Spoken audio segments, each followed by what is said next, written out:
Another of the projects which is uniquely hatched here is our research permissions management system. So within all of that, this group of systems that we have, we realized there was a significant weakness in terms of patient permissions. There are very few, and we saw this as an opportunity. At the time we were talking about this, the government was giving away ARA funding for what we would call grand opportunity grants, and obviously we hit a sweet spot because we received the funding to go ahead and create a research permissions management system that could work in a distributed way at the statewide scale. The concept here is that we would collect all the permissions from informed consent and research authorizations, all the things you sign up for when you come into hospital. We would try and make sure that instead of being done on paper, they were done using a relatively intuitive form-based system, perhaps on an iPad or other type of GUI. We'd collect that together into a central operational data store, then express that data back out, either into as part of the research process, so you could see who's now a diabetic, who is under a certain age, but who's also given consent to be approached for research, or who has tissue in the data warehouse in the data bank that has given consent to be approached. Adding those extra attributes of consent to this entire system would make it that much more powerful. Or, as part of consumer choice, re-express those permissions back to you as a consumer as part of your personal healthcare record. So you could actually look at a web page and say, well, gosh, what did I sign up for? So those are the two elements associated with this project, and we hope to complete that this year. And then the intent is to take this code base and release it as open source, because there's a real need, there's a generic need for a system like this.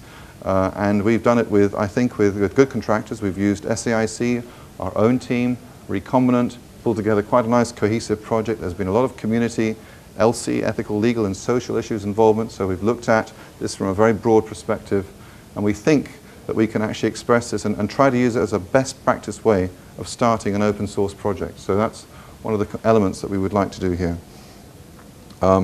Let's give you some idea of it. So just run through these. So it's a complex picture.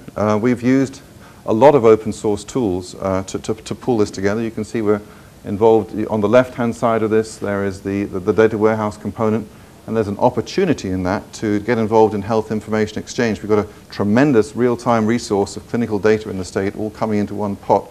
Why shouldn't we add value to the clinical record by the analytic power of what we have available? We can make inferences around clinical data that probably will not be there in a vended clinical system. So we could say, you know, you've come into Spartanburg Hospital.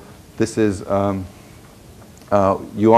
patient who's arrived unconscious in Spartanburg is involved in a clinical trial. We could say that patient is on a diabetic registry. His HbA1c is more than 2 standard deviations from the norm. We can give a much richer picture about that patient's medical care than you might get from an underlying clinical system.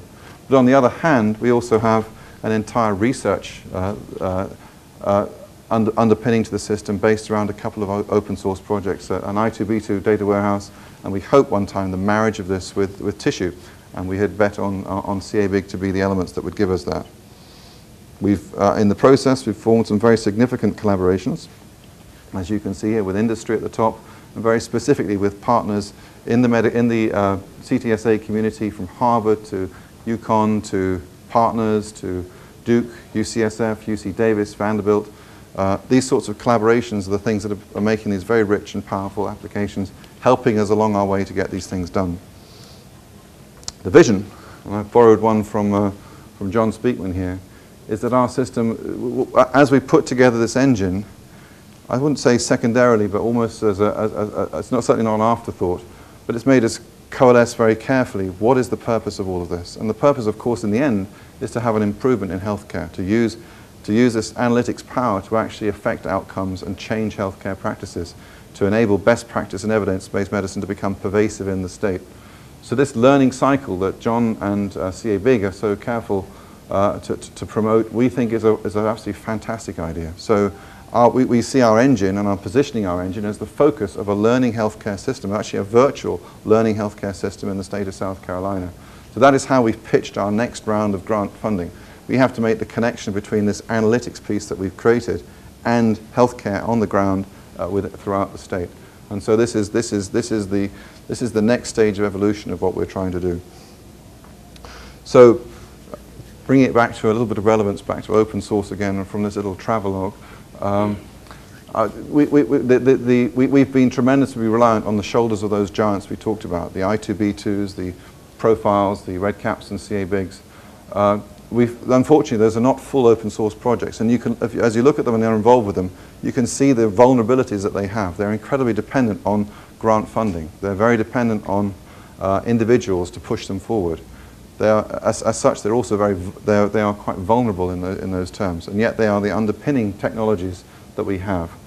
They're not really truly open source, and my prediction is that those systems will have to become true open source community-based projects like the ones that we had described by the Apache Foundation this morning for them to be able to survive. So that's how I'm going to end today, to talk about those systems. So thank you very much indeed.